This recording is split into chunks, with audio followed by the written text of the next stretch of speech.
And you'll see we're in the kitchen because we are breakfast staff this morning. I suppose that's that's what I got told at 7 a.m. So we're going to be very brief this morning with our 7 minutes of scripture. We're probably not going to make 7 minutes.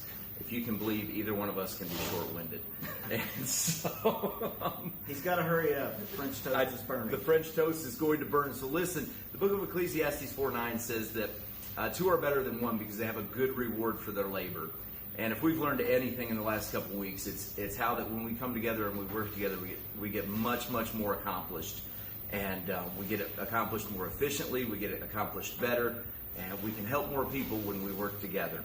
And I received a card in the mail yesterday from my great aunt, and she wrote in the card. She said this gift is a drop in the bucket, but enough drops will fill up the bucket.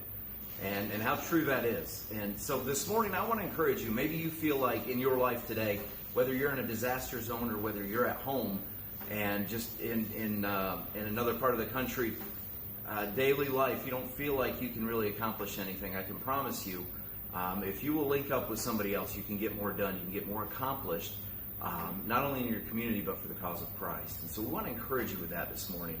We want to encourage you to find a friend, link arms with them, and move forward, especially in this day and time.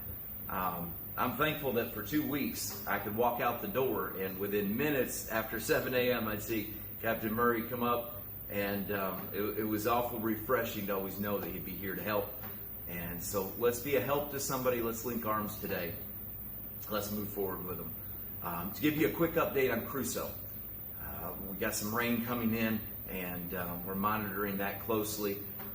But thankfully, the state has done a phenomenal job, got bridges in place, temporary bridges. People are getting out and moving about.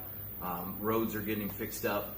And so as we move forward in the community, assessing, they're assessing houses.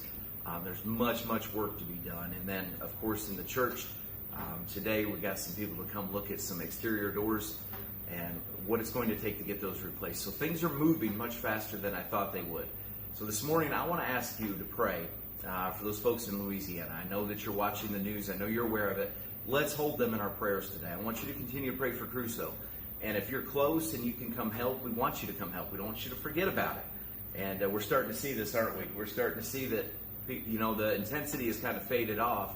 And we need hands and we need feet. We need people to come cook breakfast and make lunches, and because there's still displaced people. I sat and ate supper last night with a family. They cannot have their power turned back onto their house. So they're at their house working, try to save it. And they come down here for the only hot meal they can have. So there's still people in need. And you dive in where you can. You can go to Crusoe United Methodist Church website, I believe, and find a sign-up sheet for working in the kitchen here at the community center. If you want to help at the church, of course, the updates are always here. We're going to have a work day next Saturday. And then throughout the county, where there's help needed, the organizations, Baptist on Mission, Samaritan's Purse, those are the ones you want to contact to help an individual at their house. But listen, this morning, I just want to remind you from the book of Ecclesiastes 4:9 that two are better than one because they have a good reward for their labor. Now, we got to go get this French toast.